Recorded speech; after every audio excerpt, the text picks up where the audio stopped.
ಅದ್ಯಾವುದೋ ಒಂದು ಟ್ವೀಟ್ ನೋಡಿದ್ದೆ. ಲಾಸ್ಟ್ ಟೀಸರಲ್ಲಿ ಬರೀ ಆಡಿಯೋ, ಈ ಟೀಸರಲ್ಲಿ ಅದಕ್ಕೆ ಸಿಂಕ್ ಆಗೋ ರೀತಿ ಒಂದು ವಿಡಿಯೋ ಇರುತ್ತೆ ಅಂತ. ಅವೆರಡನ್ನೂ ಸೇರಿಸ್ಕೊಂಡು ನೋಡಬೇಕು ನಾವು ಅಂತ ಬರೆದಿದ್ರು. ಗುರು, ನಾನು ಏನಿದು ಈ ಲೆವೆಲ್ ಹೊಸ ಥರ ಆಡಿಯನ್ಸ್ನ ಅಪ್ರೋಚ್ ಮಾಡೋ ಪ್ಲ್ಯಾನಲ್ಲಿದ್ದಾರೆ ಉಪೇಂದ್ರ ಅವರು ಅಂತ ಥಿಂಕ್ ಮಾಡ್ತಿದ್ದೆ. ಆ್ಯಂಡ್ ಇವತ್ತು ಅದಕ್ಕೆ ಆನ್ಸರ್ ಸಿಕ್ತು. ಯಸ್, ಹಾಯ್ ಹಲೋ ನಮಸ್ಕಾರ. ನೀವು ನೋಡ್ತಾ ಇದ್ದೀರಾ ನನ್ನ ಪ್ರಕಾರ. UI ದ ಮೂವಿ ಸಿನಿಮಾದ ಫಸ್ಟ್ ಲುಕ್ ಟೀಸರ್ ರಿಲೀಸ್ ಆಗಿದೆ. ಆಲ್ರೆಡಿ ಲೇಟಾಗಿ ಹೋಗಿದೆ. ಡೈರೆಕ್ಟಾಗಿ ವೀಡಿಯೋ ಕಡೆ ಹೋಗೋಣ. ಚಾನಲ್ಗೆ ಫಸ್ಟ್ ಟೈಮ್ ಬಂದಿದ್ದರೆ ವೀಡಿಯೋನ ಫುಲ್ ನೋಡಿ, ಇಷ್ಟ ಆದರೆ ಮಾತ್ರ ಸಬ್ಸ್ಕ್ರೈಬ್ ಮಾಡ್ಕೊಂಡು ಸಪೋರ್ಟ್ ಮಾಡಿ. ಉಪೇಂದ್ರ ಅವರು ಡೈರೆಕ್ಟ್ ಮಾಡಿರೋ ಸಿನಿಮಾಗಳನ್ನು ನೋಡಿರೋರಿಗೆ ಒಂದಂತೂ ಚೆನ್ನಾಗಿ ಗೊತ್ತಿರುತ್ತೆ, ಅವರ ಸಿನಿಮಾ ರೆಗ್ಯುಲರ್ ಸಿನಿಮಾಗಳ ರೂಟ್ನ ಟಚ್ ಕೂಡ ಮಾಡೋದಿಲ್ಲ ಅಂತ. ಆ್ಯಂಡ್ ಅದು ಮತ್ತೆ ಪ್ರೂವ್ ಆಗಿದೆ. ರೆಗ್ಯುಲರ್ ಪ್ರಪಂಚ ಅಲ್ಲ, ಇಲ್ಲಿ ಬರೋ ಪಾತ್ರಗಳು ರೆಗ್ಯುಲರ್ ಅಲ್ಲ, ರೆಗ್ಯುಲರ್ ವೇ ಆಫ್ ಪ್ರೆಸೆಂಟೇಷನ್ ಕೂಡ ಇಲ್ಲಿಲ್ಲ. ಇವನ್ ಆ ಕಲರ್ ಗ್ರೇಡಿಂಗ್ ಬಗ್ಗೆ ಮಾತಾಡ್ಬೇಕು ನಾನು. ಎಲ್ಲರೂ ಡಾರ್ಕ್ ಕಡೆ ಹೋಗ್ತಿದ್ದಾರೆ, ಬಿಕಾಸ್ ಹಿಂದೆ ಬಂದಂತಹ ಸಿನಿಮಾಗಳು ಆ ರೀತಿ ಇದ್ವು ಆ್ಯಂಡ್ ಅದನ್ನು ಆಡಿಯನ್ಸ್ ನೋಡಿದ್ರು, ಇಷ್ಟಪಟ್ಟರು. ಸೊ ಈ ಒಂದು ಟೆಂಪ್ಲೇಟ್ನ ಈಗ ಬರ್ತಿರೋ ಕೆಲವೊಂದು ಸಿನಿಮಾಗಳು ಹಾಕ್ಕೊಂಡು ರುಬ್ತಾ ಇದ್ದಾರೆ. ಒಂದು ಡಾರ್ಕ್ ಥೀಮ್ ಇಟ್ಟು ಕತ್ಲು ಕೋಣೆ ಮಾಡಿ ಜೈ ಅಂತ ಇದ್ದಾರೆ.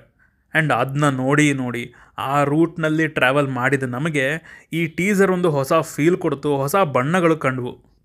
ಟೀಸರ್ ಶುರುವಿನಲ್ಲಿ ಆ್ಯಡಮ್ ಆ್ಯಂಡ್ ಈವ್ ಬರ್ತಾರೆ. ಅವ್ರ ಬಗ್ಗೆ ಬೈಬಲಲ್ಲಿದೆ. ಅವರೇ ಪ್ರಪಂಚದ ಮೊದಲ ಮಾನವರಂತೆ. ಅವರು ಈಡನ್ ಅನ್ನೋ ಒಂದು ತೋಟದಲ್ಲಿರ್ತಾರಂತೆ. ಆ್ಯಂಡ್ ದೇವರು ಅವ್ರಿಗೆ ಒಂದೇ ಒಂದು ಮರದ ಹಣ್ಣನ್ನು ಬಿಟ್ಟು ಬೇರೆ ಏನು ಬೇಕಾದರೂ ತಿನ್ಕೊಳ್ಳಿ ಅಂತ ಹೇಳಿರ್ತಾರಂತೆ. ಒಂದು ಸೈತಾನ್ ಹಾವಿನ ರೂಪದಲ್ಲಿ ಬಂದು ಅವ್ರಿಗೆ ಆ ಹಣ್ಣನ್ನು ತಿನ್ನೋ ರೀತಿ ಮಾಡುತ್ತೆ. ಆ್ಯಂಡ್ ಅದಾದಮೇಲೆ ಅವರಿಬ್ಬರು ಅದನ್ನು ತಿಂತಾರೆ. ದೇವರು ಈ ಒಂದು ಹಣ್ಣನ್ನು ತಿನ್ನೋದ್ರಿಂದ ನಿಮಗೆ ಒಳ್ಳೇದು ಯಾವುದು ಕೆಟ್ಟದ್ದು ಯಾವುದು ಅಂತ ಗೊತ್ತಾಗುತ್ತೆ, ಆಯ್ಕೆಗಳ ಬಗ್ಗೆ ಎಲ್ಲ ಗೊತ್ತಾಗುತ್ತೆ ಅಂತ ದೇವರು ರೂಲ್ಸ್ ಹಾಕಿದರೂ ಕೂಡ ಅದನ್ನು ಮೀರಿ ಇವರಿಬ್ಬರು ಹಣ್ಣು ತಿಂದು ಜೈ ಅಂತಾರೆ.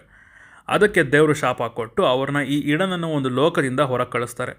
ಅಲ್ಲಿಂದ ಬಂದಮೇಲೆ ಅವ್ರ ಮಕ್ಕಳು ಮಾಡಿಕೊಂಡು ಅದು ಏನೇನೋ ಬೇರೆ ಕತೆ ಇದೆ. ತುಂಬ ಜನಕ್ಕೆ ಗೊತ್ತಿರುತ್ತೆ. ಅದು ಗೊತ್ತಿಲ್ಲದೆ ಇದ್ದರೆ ಕೆಳಗಡೆ ಒಂದು ವಿಡಿಯೋ ಲಿಂಕ್ ಹಾಕಿರ್ತೀನಿ, ಅದನ್ನ ನೋಡಿ ಗೊತ್ತಾಗುತ್ತೆ. ಕಲಿಯುಗದ ಅಂತ್ಯದಲ್ಲಿ ಕಲ್ಕಿ ಬರ್ತಾನೆ. ಅವನು ಬಂದು ಎಲ್ಲವನ್ನು ನಾಶ ಮಾಡಿದ ನಂತರ ಸತ್ಯಯುಗ ಮತ್ತೆ ಶುರುವಾಗುತ್ತಂತೆ. ಇಲ್ಲಿ ಅದರ ಜೊತೆ ಏನಾದರೂ ಆಡಿಯನ್ಸ್ ಮೈಂಡಲ್ಲಿ ಆಟ ಆಡೋಕ್ಕೆ ಸ್ಕೆಚ್ ಹಾಕಿದಾರಾ ಅಂತ ಅನ್ನಿಸ್ತಿದೆ ನನಗೆ. ಯಾಕಂದರೆ ನೀವು ಟೀಸರಲ್ಲಿ ಬಂದ ಕೆಲವು ಫ್ರೇಮ್ಸ್ನಲ್ಲಿ ಅಬ್ಸರ್ವ್ ಮಾಡಿದರೆ ಸತ್ಯ ಐ ಲವ್ ಯು ಅಂತೆಲ್ಲ ಇದೆ. ಅವ್ರು ಇಂಥ ವಿಚಾರದಲ್ಲಿ ತುಂಬ ಸ್ಟ್ರಾಂಗ್. ರಿಯಲ್ ಲೈಫ್ನ ಕೆಲವೊಂದು ಎಲಿಮೆಂಟ್ಸ್ನ ಒಂದು ಕ್ಯಾರೆಕ್ಟರ್ ರೀತಿ ಡಿಸೈನ್ ಮಾಡಿ ಅದನ್ನು ಆಡಿಯನ್ಸ್ ತಲೆಯಲ್ಲಿ ಬಿಡೋದ್ರಲ್ಲಿ ಉಪೇಂದ್ರ ಅವರು ಮಾಸ್ಟರ್.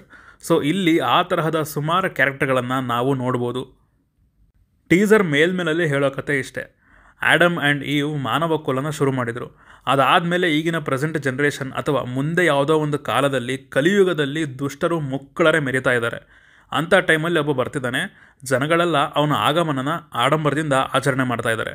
ಸೊ ಈ ಕ್ಯಾರೆಕ್ಟರ್ ಬಂದ ಮೇಲೆ ಸಿನಿಮಾ ಏನೇನಾಗುತ್ತೆ, ಇಲ್ಲಿ ಮೆರಿತಾ ಇರೋ ಪಾತ್ರಗಳು ಯಾರ್ಯಾರು, ಅವ್ರು ಏನೇನು ರೆಫರ್ ಮಾಡ್ತಾರೆ, ಅದನ್ನು ನಾವು ಎಷ್ಟು ಅರ್ಥ ಮಾಡ್ಕೋತೀವಿ, ಇದಕ್ಕೆಲ್ಲ ಇನ್ನೇನು ಆನ್ಸರ್ಗಳು ಸಿಗುತ್ತೆ. ಸಿನಿಮಾ ರಿಲೀಸ್ಗೆ ಹತ್ತಿರ ಬರ್ತಾ ಇದೆ. ನನ್ನ ಪ್ರಕಾರ ಏನಂದರೆ, ಉಪೇಂದ್ರ ಅವರು ಈಗಿನ ಪ್ರಪಂಚ ಇದೆಯಲ್ಲ, ನಾವಿದ್ದೀವಲ್ಲ, ಅದು AI ವರ್ಲ್ಡ್. ಅದನ್ನು ರೆಪ್ಲಿಕೇಟ್ ಮಾಡೋ ರೀತಿ ಇನ್ನೊಂದು ಪ್ರಪಂಚನ ಕ್ರಿಯೇಟ್ ಮಾಡ್ತಾರೆ, ಅದು UI ವರ್ಲ್ಡ್.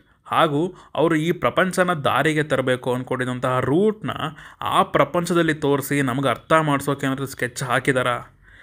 ಯಪ್ಪ, ನೋಡಬೇಕು. ಆ ಪ್ರಪಂಚದಲ್ಲಿರೋರ ಮಧ್ಯೆ ಜಾತಿ ಎದ್ದು ಕಾಣಿಸ್ತಾ ಇದೆ, ಆದರೂ ಕೂಡ ಎಲ್ಲರೂ ಜೊತೆಲೇ ಇದ್ದಾರೆ.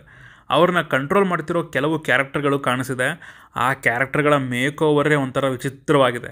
ಹೇಗೆ ಅಂದರೆ, ಇಡೀ ಪ್ರಪಂಚ ಏನಿದೆ ಎಲ್ಲದು ಮಿಕ್ಸ್ ಆಗಿ ಒಂದೇ ಜಾಗದಲ್ಲಿ, ಆ್ಯಂಡ್ ಆ ಜಾಗನೇ UI ವರ್ಲ್ಡ್. ಅದರಲ್ಲಿ ಏನೇನಾಗುತ್ತೆ ಅನ್ನೋದನ್ನ ಯೂನಿವರ್ಸಲ್ ಆಗಿ ತೋರಿಸೋಕೆ ಹೊರಟಿದ್ದಾರೆ ಉಪೇಂದ್ರ ಅವರು. ಇನ್ನು ಟೀಸರಲ್ಲಿ ನಂಗೆ ಇಷ್ಟ ಆಗಿದ್ದ ವಿಚಾರಕ್ಕೆ ಬಂದರೆ, ಕೆಲವೊಂದು ಫ್ರೇಮ್ಸ್ ಸಖತ್ತಾಗಿ ಬಂದಿದೆ. ಕಲರ್ ಗ್ರೇಡಿಂಗಲ್ಲಿ ಇವರು ಮಾಡ್ತಿರೋ ಎಕ್ಸ್ಪೆರಿಮೆಂಟ್ಸ್ ನನಗೆ ಇಷ್ಟ ಆಯಿತು. ಹಾಗೆ ಆ BGM ಎಲ್ಲಿ ಫೋಕಸ್ ಮಾಡಿ ಎಲಿವೇಟ್ ಮಾಡಬೇಕು ಅಲ್ಲಿ ಕರೆಕ್ಟಾಗಿ ವರ್ಕ್ ಆಗಿದೆ ಅಂತೀನಿ. VFX ಕ್ವಾಲಿಟಿ ಆ ಮೇಲ್ಗಡೆಯಿಂದ ಪ್ರಪಂಚನ ತೋರಿಸುವಾಗ ಚೆನ್ನಾಗಿತ್ತು, ನಂಗೆ ಇಷ್ಟ ಆಯಿತು. ಇನ್ನು ಟೀಸರಲ್ಲಿ ನಂಗೆ ಕಷ್ಟ ಆಗಿದೆ ಅಂದರೆ, ಆ ಪ್ರಪಂಚನ ತೋರಿಸ್ತಾ ಸೆಟ್ ಹಾಕಿರೋ ಜಾಗನ ತೋರಿಸೋಕೆ ಶುರು ಮಾಡಿದಾಗ ಅದು ಆರ್ಟಿಫಿಷಿಯಲ್ ಅಂತ ಈಸಿಯಾಗಿ ಗೊತ್ತಾಗ್ತಿದೆ. ಅದರ ಕಡೆ ಸ್ವಲ್ಪ ಗಮನ ಕೊಡೋದು ಒಳ್ಳೆಯದು. ಹಾಗೆಯೇ VFX ಇನ್ನೂ ಚೆನ್ನಾಗಿ ಬರಬೇಕು, ಸ್ಪೆಷಲಿ ಈ ಒಂದು ಸೀಕ್ವೆನ್ಸಲ್ಲಿ. ಹಿಂದೆ ಇರೋದನ್ನ ನೋಡಿದ್ರೆ ನಿಮಗೆ ಅದು ಅರ್ಥ ಆಗುತ್ತೆ.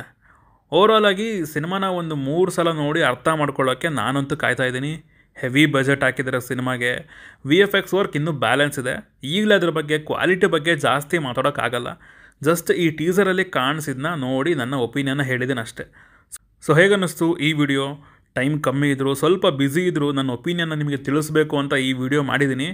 ಏನನ್ನಿಸ್ತು ನಿಮಗೆ ಅಂತ ಕೆಳಗಡೆ ತಿಳಿಸೋದನ್ನ ಮರಿಬೇಡಿ. ಹಾಗೆ ನೀವು ನಮ್ಮನ್ನು ಇನ್ಸ್ಟಾಗ್ರಾಮ್ ಮತ್ತು ಟ್ವಿಟರ್ನಲ್ಲಿ ಕೂಡ ಫಾಲೋ ಮಾಡ್ಬೋದು ಸಿನಿಮಾದ ಅಪ್ಡೇಟ್ಸ್ಗಾಗಿ. ಸೊ ಸಿಗೋಣ ದೇವರ ಟೀಸರ್ ಜೊತೆ. ಬಾಯ್.